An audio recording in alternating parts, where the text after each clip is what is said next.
take the most chill route to rank one, page one, and I'm cool with it taking a little longer. If you're more aggressive, you should start link building way earlier, but that's just not me. Frey, welcome to the podcast. Thanks for having me. Of course, it's a pleasure. I'm going to start simple here. What the fuck even is a directory in 2025? And what would be examples that would like instantly click for people, ones they'd immediately recognize? Yeah, I think from a first principles perspective, a directory is just a list of curated information. And this exists in many different forms: care.com, Craigslist, TripAdvisor, Happy Cow. These are all just names that people have probably heard that are just directories. What they've done is they've created a curated place for people to find information around something really specific. So yeah, it's really as straightforward as that. They've been around forever. They've been around for decades. I think they'll be here for a long, long time because the utility of a list is so powerful. And we as humans have so many problems that can be solved by curating information all in one place. You said powerful there. Talk to me about what is structurally different about directories that makes them so advantageous for SEO, for example. Yeah. Well, there's a couple parts of that. When it comes to location-based queries on Google, it's different than an informational query. Like what's the best camera for under $1,000? ChatGPT can answer that. But if I'm looking for a barber, I use this example a lot, but like Asian hair is different than other hair. I need to go to a barber who understands Asian hair. Any of my Asian brothers or sisters out there, they know they've been to a barber or a haircut place and they've gotten the comment where they're sitting in the seat and the person's like, wow, yeah, Asian hair is so hard. And it's like, yeah, it's different. If I were to look for that in ChatGPT, I may find it. That's pretty simplistic. And that's a simple example, but I might not. I might more realistically go to Google Maps and start reading a bunch of reviews, looking for the keyword Asian or something in the reviews to see if any mentions of people saying, hey, yeah, I got a haircut here. They took care of my hair. That's just a really broad level view. Directories are also just, yeah, because directories kind of capitalize on those location-based queries, I think they do a better job at having all the information in one place. You can really create and structure your website in any way to provide that value and information that would otherwise need to be prompted a lot through ChatGPT. That's one angle. And then there's a little more advanced angle, but I'll keep it simple and pause there for now. Assumedly so, someone could make a directory that's fully programmatic and doesn't use any of that location information. But you're saying to make something that is well structured, that's a kind of piece of information they need to put in there. What else makes a well structured directory? What makes something that is really full of quality? And a second part to that question as well, how much of that is programmatic and how much of that is manual? I would say there's a couple things when I think of structure. I think of the actual page structure on the front end and what it looks like. And for that, you can really just take a look at the first top 3 rankings because it's already a proven concept. Through Google's algorithm and understanding search intent and what matches up to that, it's known to be favorable. So if it's a listicle, then you should make a directory that's more of a pillar page style directory where it's all this one long page and it's listicle-esque. If it is e-commerce or Google Shopping, and that might be a little bit harder because it tells you that directories aren't there for a reason. People prefer to go and buy rather than go browse something. And, there's product-based directories, there's location-based directories. So this is mainly for product-based. And yeah, I would say the second part is page structure can apply to technical SEO, which I'm not an expert at, but I know it's really important. Also a little bit more advanced. The reason I mention it is because we were talking before this, you mentioned LLM SEO. Oh, part of LLM SEO, AEO, whatever it is looking at your structured data. And these are like FAQ schema. This is like, there's so many different types of structured data. And I'm a no coder. I know this from just dabbling around, but that's the second part of why directories work really well. It's easy to structure your data if you do it correctly. Has anyone made a directory of the top directories for each niche? Oh, for each niche? I don't think so. I've seen it attempted. I don't think it works really well, to be completely No? honest, unless Why it's not? a really specific use case. Well, it boils down to what problem are you solving? with your directory? That's like business 101, right? Is it just people who want to build directories, who want inspiration? Well, if so, well, what kind of inspiration? Like monetization inspiration, ideation inspiration? What keyword are you even targeting? A lot of what I talk about is crafting an entire website around a single keyword, and a niche one at that. And so you don't have to guess what the search intent is. If you're looking at 24-hour towing for a Subaru, there's no guessing what that person needs when they're typing it in. But if someone's typing in directory of directories, I don't know, what are they looking for? What's their intent? Why do they how could we even help them if we don't know what they're looking for? You know what I'm saying? And so that's like the big challenge with the directory for directories idea. Okay. In that case, talk to me about how do you go through that ideation process of what to start a directory on in the first place. You mentioned keywords there. Is it purely a matter of search volume? What makes the really good building blocks to even start a directory in the first place? Yep. It kind of boils down to your goals. And what I mean by that is you could use data. You can use a tool like Ahrefs and look up high search volume keywords. You can look within yourself and just look at problems that you're just naturally coming across and solve those with directories. There's a guy named Felipe in my community who created a focus group directory because he had a hard time finding focus groups, and he was doing that, making several $100s a month. So he's like, I'm going to go and create one. And then he started posting it on social media. That directory did over 100K last year. And it's not an SEO play, and it's not a search volume play. Alternatively, it's like there's directories that are centered around really high AOV niches where it's like landscaping, or you're about to spend $20,000 on repairing your driveway or doing a kitchen redo or whatever it is. You don't need a lot of traffic for that.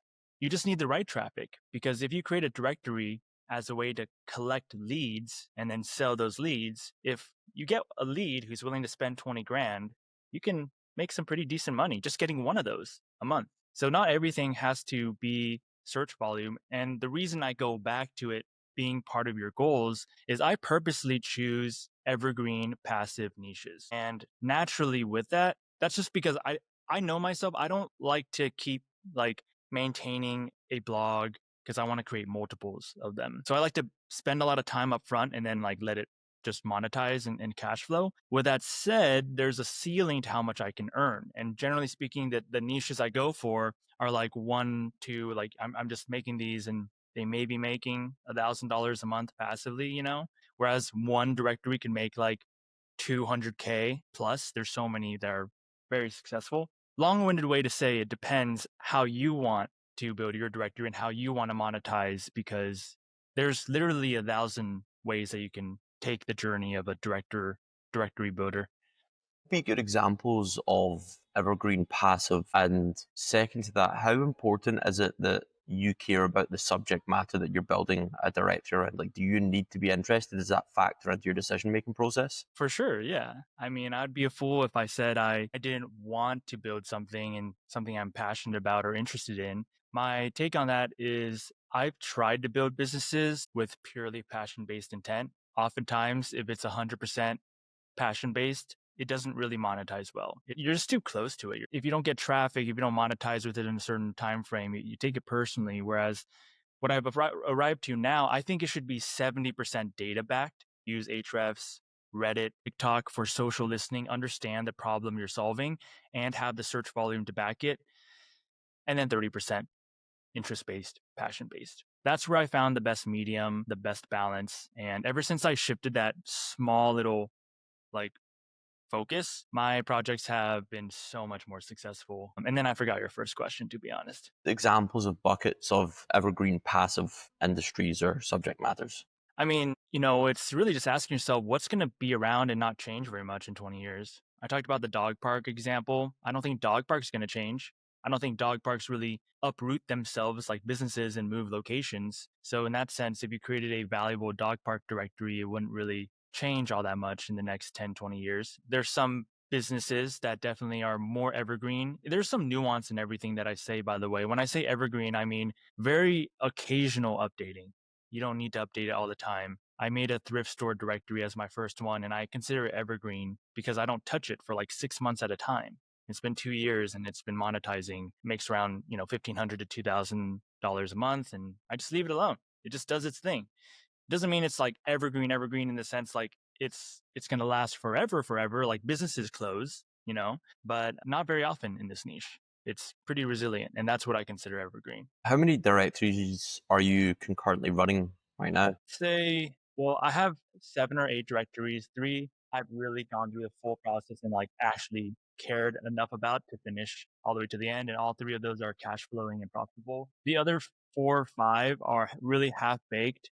They're either small experiments that I was running just for like a single sliver of data.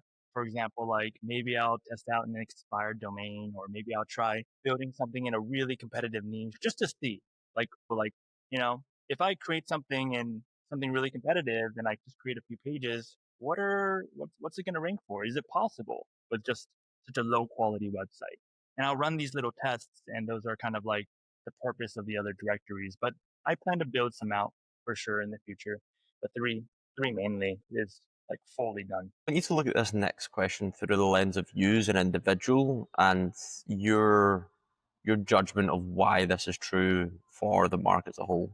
Why do you think directories are making a comeback right now, especially in this area of AI, SaaS, B2B? Like, what's changed in user behavior or search incentives or just in Yeah. general? Why are they making a comeback? So I guess my take is I don't think they ever left. I really don't. I mean, if you look at the businesses that were started, Naval Ravikant list. This is a directory for founders, right? That like through time, if we look at some of the most successful online businesses, their advantage is the ability to collect data, specialized data that no one else can really collect. And that's their competitive advantage with a directory. So the business model of a directory, which is just to help people find information and make decisions easier, they've always been here, in my opinion. I think the only reason they've kind of resurfaced is because we have people like John Rush, he's talking about directories, and there's a couple other people. I started making content randomly like 6 months ago and serendipitously ended up on a couple podcasts that ended up going pretty well and have a good amount of views. So I guess it's kind of made its way back to this make money online niche, but I don't think they ever left. Interesting. For me, I've only been in the tech industry for the past 2, 3 years. It's not something that I've ever heard kind of anyone really speak about. And maybe it is just the serendipity of being on a few podcasts, but it seems as if it's becoming more important and pertinent because of people's ability to create and build and launch directories really, really fast with LLMs. Had you ever built a directory pre LLM? I have one of them is, but I haven't really gone too far. Like candidly, I've spent probably no more than 15 hours on it. And that's like Okay. as a complete newbie. I want to spend more time on it. So I'm definitely not the expert here, and I plan to later this year. But I have a ton of people in my community that are building using AI coding tools. Yesterday we just spent an hour and a half building a batting cage directory through VO and deploying it on Vercel. I want to play with it more once I have a little more time, for sure. Talk to me about the basic steps of building a directory. If we're to go kind of vague and ambiguous with this, steps 1 through 6. If I'm using AI tools right now, I have access to everything I want. How would you build and launch a directory as quickly as possible to get you a decent enough product? There's a lot of like loaded terms there, which is decent enough product and quickly. But I'll try to answer this in kind of two ways. Like if you're genuinely trying to start a directory and you want it to be successful, I think there's really two ways that you can go about it. The first one is just spend 100 hours on YouTube learning SEO and then start playing, start building. It doesn't even really matter what idea you choose, which is the first path, which is build for the skill development, not for the monetization. That's like the biggest thing people do that leads to failure is they see directories as super easy to spin up, but it's like everything has its nuance. Facebook ads are easy to deploy, but there's people with full-time jobs doing Facebook ads. So what are they doing? Well, clearly there's strategy. Clearly there's nuance to it. So I would say, yeah, deploy quickly, play around, build as you're learning, learn the skill, and then maybe your second one, you jump from something that was just skill development to something much harder, something that can be quite lucrative. And that's the jump that I see oftentimes. The idea is the short answer is the idea. It has to start with the idea. But I mean, the second round is really just, yeah, you can just go for it, but have the right expectations going in. Directories are fast, but SEO is slow. The process that I always talk about starts with the idea. You find an idea, you find a problem worth solving, validate the hell out of that idea, make sure you're solving a problem, go and scrape. How would you validate? Yeah, Get granular with me if possible. yeah.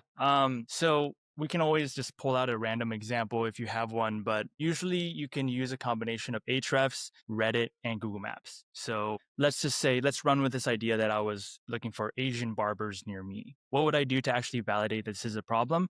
Well, first I would go to Ahrefs and check the search volume, and I would see if anyone else has built a successful Asian barber directory of sorts. The next thing I would do is I would go to Reddit and do a lot of social listening, see if anyone has asked questions around, Asian barber Los Angeles. That's what I'd type, Reddit. See if anyone asked, hey, are there any good like barbers for Asians? And if there's enough of them and a lot of discussion, that kind of tells me this is a problem. And then lastly, you can go to Google reviews, look up Asian barber, and walk yourself through the process of someone looking for that service. You know what I mean? Like, put yourself in the shoes of that person experiencing the problem and ask yourself, is it easy to find a solution to this? If it's not, then there's probably a way to solve that problem with a directory. It's kind of hard without a real example. We could go through an example if you want, but it's totally up to you. Those are the I'm three. loving the Asian barber idea. Let's continue with this, right? So, say at this point we have validated, we've done some social listening on Reddit, there's search volume there on Ahrefs, we're ready to go, we're ready to launch. What happens next? Okay, I've got this idea, it's good. Where do we go next? Next is scraping the data.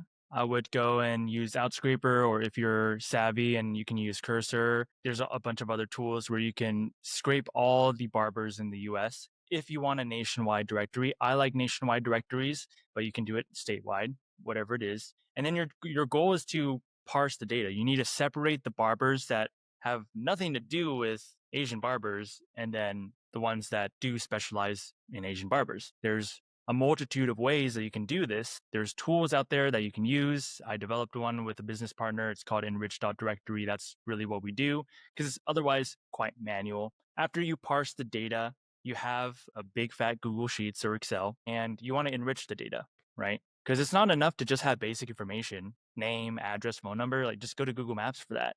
You want to actually enrich the data, add things that people want to know before they're going to go to that barbershop. How do you give people not just the information they need to know, name, address, phone number, the information they want to know that might be an objection to going there, and you want to provide value there. Then you can implement in your website because you have all your data. You can start building the website and building your directory that way. How would you build the website? It depends. For barbers specifically, Yeah, for this example specifically, Asian barbers, like what tool would you use? What hosting service? I always recommend people use a tool that they're most familiar with, but it also depends on the complexity of the project. And this is where the nuance comes in. For this particular project, I would look into the data a little bit more to see if it makes sense to have what I call a regular directory. You have individual listing pages, right? Or a pillar page style directory, which is one long page where you can't actually click into Frey's barbershop, for example. But in general, I think WordPress is hard to go wrong with. Maybe if you're doing nationwide and you have thousands of listings, you can use a plugin called GeoDirectory. There's so many ways. I would also just learn AI coding. If you don't know anything like around WordPress, I might just go straight to AI coding. Both of them have pretty steep learning curves. So you might as well learn the one that's going to allow you to build all sorts of stuff in the future. Process of enriching that data, is any of that manual? How much of it's programmatic versus manual? Does it depend on a directory? Oh, yeah, for sure. I mean, like, if it's available online, then you can probably find a way to automate that process. A lot of things aren't online. Some of the most in-demand information is not online. For example, let's say you're looking for a, I don't know, trainer or something like that, but you wanted to ball on a budget a little bit. Like, are you going to call all 50 of the physical trainer places around your area? Probably not. That seems way too much work, but I want to know because maybe this personal trainer is like $75, but this one's $150, and This one, they have varying levels of quality, and I'm trying to make this decision. That's not on the internet. That's not easily found. So there's a lot of pricing information that's not easily found, and that would be a manual data enrichment piece. But a lot of the basic data enrichment stuff can be just found online. And is that one of the bigger differentiators between a good and a great directory? What other kind of measures there are a measure of quality between good and great? Yeah, I mean, for sure. I would say it's the thing that differentiates yourself. I mean, you probably use directories if you're going to fly anywhere. Technically, these airline companies, a lot of them are directories, especially the ones that have multiple airlines and they just tell you which one is the best price. But what makes that experience good? Well, they include all the information. They include the flight number, the any seating info, the price, like this and that, the schedule. Like it's one of those things where any objection that you might have, like I was in sales. So like anytime you have a decision to make, you probably have a lot of objections. In the directory world, this can mean obviously so many things, but let's just run with another example. Senior care homes, right? If you're putting your mom or your dad in a senior care home, are you just gonna one shot ChatGPT and be like, cool, the first one's I hope not. probably not, right? You're gonna be like, "Oh, shoot, what if my mom, like, gets, like, she doesn't get fed for 3 days because the staff sucks," you know what I mean? I'm gonna double check. I'm gonna confirm that, right? So, these are the things if I were to create a senior care directory that I'd be thinking about. What are the objections people have when they're making the decision? How high consequence is it if they get that decision wrong? There's a ton of high risk situations. Putting your mom in senior care, legal, attorneys, finance, Getting um, your hair cut by the wrong barber that doesn't dude, getting understand your Asian hair hair. highly consequential, things that I'm not really worth being at risk for. So yeah, that's the rule of data enrichment. It's a silent mover, but it's really important.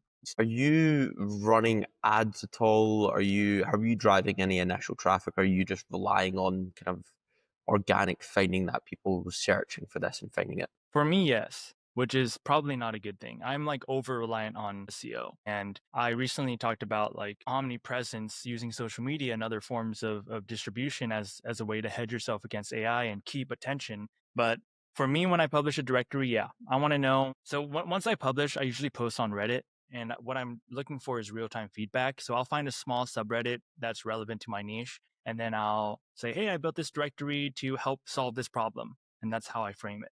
A lot of people, typically, if it's well researched, people will appreciate it, give you real time feedback, and then you might even get some monetization ideas. That's how I get a lot of my ideas for monetization. They're like, oh, you should add this to it.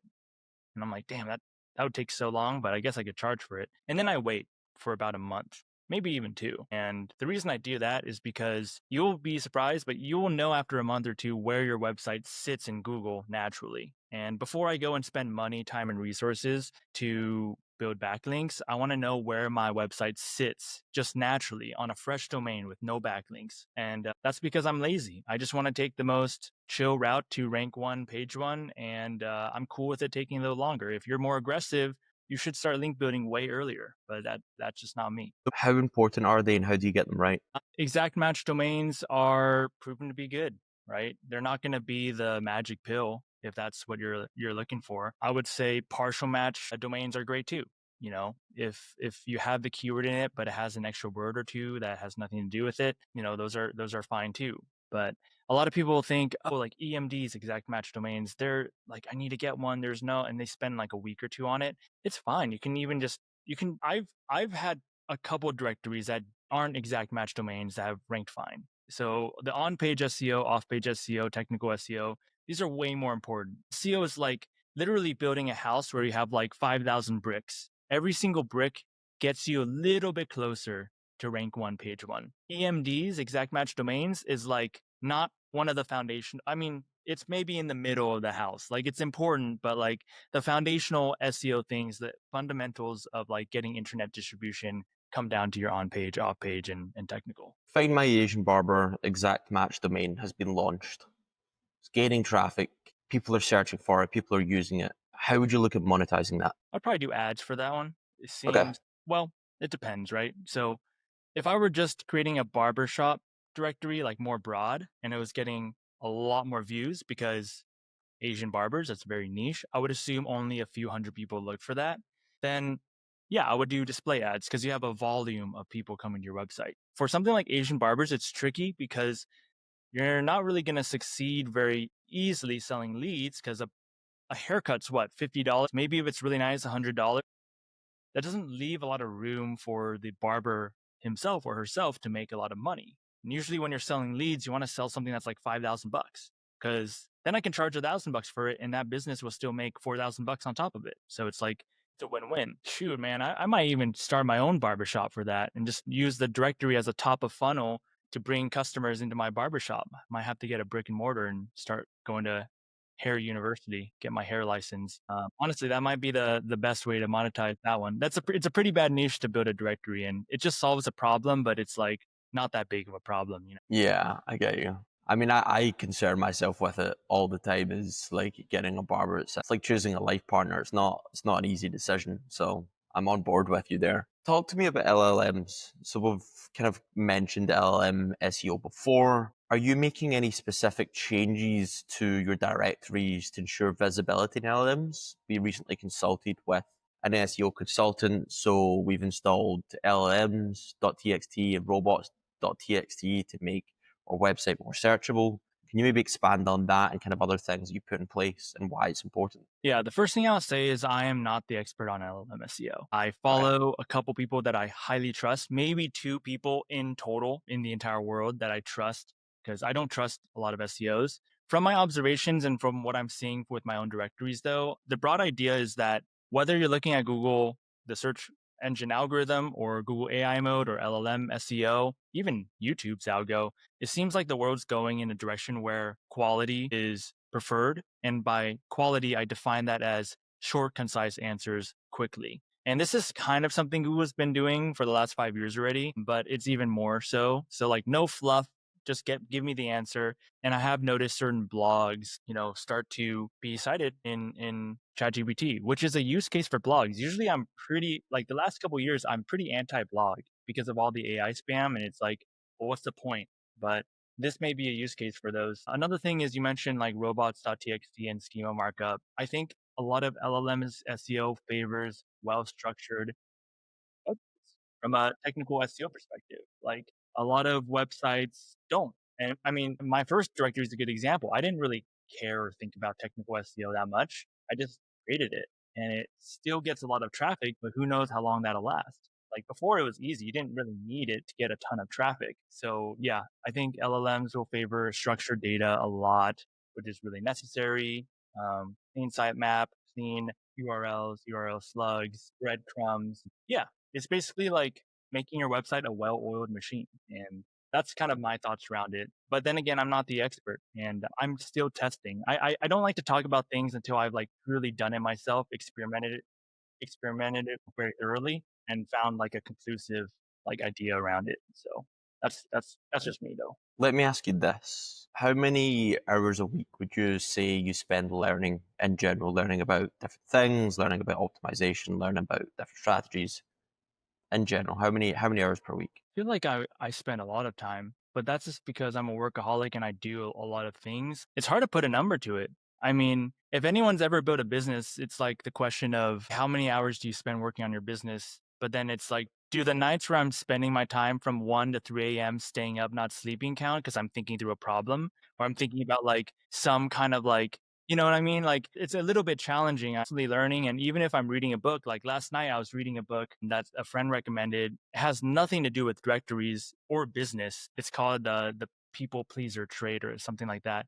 But I find ideas that just remind me of business. And then I then think about some problem in my business or something that I want to do, a project that I want to like tackle in the next 6 months. And it's like, does that count as learning? I don't know. So probably just like all the time, to be honest. I don't know. It's very difficult. Let me ask you a subset of that question. Where are you investing your time and learning right now?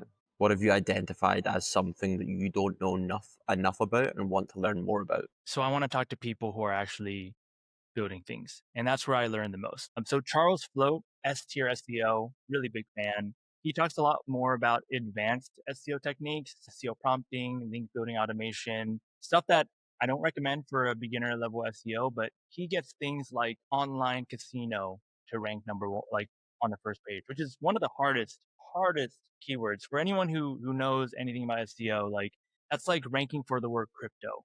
You know what I mean? It's just it's such a lucrative niche that of course it's really really difficult. The second one is I like the boring marketer. I don't know his actual name. I really like what he has to say. I think he's really on the cutting edge of some of the like N8N automations and stuff like that. Ian Mudgall or something. I know his name's Ian. These are a few people that I really trust. I feel like they're doing good work. And you're investing the majority of your time in learning about LLM SEO. What else are you investing your time in learning about? What's important to you right now? Well, right now I run a private community. So a lot of that is sharing what I know and making sure people firmly grasp the fundamentals of SEO and build in a way where they're having foresight into the future. And yeah, just learning the whole process. Because directories is not one thing. You're learning like 5 or 6 different skills. You're learning how to do keyword research. You're learning how to like scrape data, parse data, which is a whole thing. Implementation, you're learning how to use WordPress or Framer or Webflow or Lovable Bolt VO. It's like, and then you have SEO on top, which by the way, people have entire careers around a specific subset of SEO. So you're really learning like 5, 6, 7 different skills, and it's a lot. And people don't realize that. Where I'm spending my most time, yeah, I guess like I have a lot of thoughts around. I'm just constantly thinking about my long term project, like not my forever project. I don't think that's a thing that exists, but yeah, like I want to build a directory that is a multi-million-dollar directory one day, or just like, yeah, that's probably going to be it, and it has to be something I care about a little bit more than 30%, I would say. And that's where I spend my time on. Otherwise, it's just talking to a lot of people and finding cool directories online, weird ones, all sorts of stuff. Apart from this beautiful $1 million directory, what else is kind of on your path the next 5 years? Obviously, the community seems to be going well. I'm subscribed to your newsletter. I love receiving them every kind of once or twice a week, and I actually do read them as well because they're always interesting and valuable, which is hard to say for a newsletter because we know how many exist these days. Thank you. And you've got the YouTube channel as well. Where do you kind of see yourself and everything else that you do in the next couple of years? Where would you like to be? I think that, I mean, the elephant in my mind, not the elephant in the room, but is all this AI stuff. I learned WordPress really late, man. I watched the movie Anchorman like 10 years after it came out. I'm like I'm an early adopter in the sense that I know what's happening immediately, but I don't actually immerse myself in the tech and like tinker around and play around until way later. For some reason, that's been a historical thing, but I know that with this AI thing, like I want to build stuff soon, like just play around and tinker around. And so that's like what I really want to do. I want to not just build directories, I want to build a marketplace even. I think that'd be a fun little challenge. I have all sorts of problems that are really small problems, but I want to solve them through SaaS or marketplaces or directories. And I just want to own a bunch of these things. A lot of them have to fit with my desire to one day make breakfast with my kids. And I don't even have a girlfriend, so it's funny that I'm mentioning kids. But yeah, I want to be able to make breakfast and take them to school. You know what I mean? I want to just, I want to enjoy my life, and I want to, and that means time freedom, not necessarily like always having to be on the hamster wheel. Which is why I don't know if I'll be doing YouTube in 5 years. Like I just don't know. It's a grind. It's a real grind. So yeah, we'll see. I guess I want freedom and I want the option. In 5 years, I want enough money and time freedom to decide to open up a bagel shop if I want. You know what I mean? I want to do whatever I want. But it's probably going to be building something. I don't plan to retire. Usually, my last question for any guest is, why do you do what you do? But I feel as if you maybe just answered it. And that last answer there, is there anything else that you would add to that question? Why do you do what you do? Is it solely freedom or is there anything else there? I think teaching what you know is the most fulfilling thing that I can do before I can teach my future kids what I know. You know what I mean? Like, I think the most fulfilling thing is just sharing value, and everyone knows something. You probably know something in in depth that you could probably teach and provide value to like thousands of people. And that's just the world we live in. You can like literally create a podcast or a newsletter or a directory around anything, like very random stuff. If you saw my last newsletter, you know that website I found around broken ice cream machines in McDonald's. It's like, dude, what? Like that got hundreds of thousands of visitors. So yeah, just I think Teaching what I know is really fulfilling. I don't know. I feel like your definition when you're young of what matters changes too. Like I'll listen to Naval on a podcast and then realize actually my priorities were not priorities and that I should be focusing more on my health or whatnot and this and that. So short answer is freedom, but there's layers underneath that, I'm sure. Okay. I mean, in the pursuit of a future wife and kids, we'll try get all of this directory podcast and we'll get it out to as many honeys as possible. We'll get it out to a directory of honeys. We'll put it on your Tinder profile. We'll make it happen. All right. All We'll right. put in the necessary steps. That sounds great, man. I appreciate that. That's very, very kind. Um, yeah, just tell them if they say Liam sent me, then I'll know. Yeah, I appreciate it. And if it does work out, I do want invited to the wedding. I don't need to be in the front, somewhere in the back. That works out for me, but like at least in the room, I think is fair. Yeah, no, you'll be in the middle. You'll be the exact match domain version of my wedding guest, which is just right in the middle. So that'll be perfect. Awesome, Frey. I want to thank you for coming on, for speaking to me today, and giving us all, giving everyone that listens to this and everyone that reads the newsletter an insight into what directories are and why they're important. I appreciate you. And if people want to kind of find out more about you and what you do, where would they go about finding you? Just Frey Chu on YouTube and X. I don't really use any other social media right now. I also have a free community if you want to join, and there's some builders in there building really cool stuff, and you can feel free to join that. But that's pretty much it. I appreciate the time, and yeah, I like the kind of the spin of the interview of just like life stuff, life perspective outside of business. So appreciate this, Liam. Awesome, man. Thank you very much. All right, thanks, man.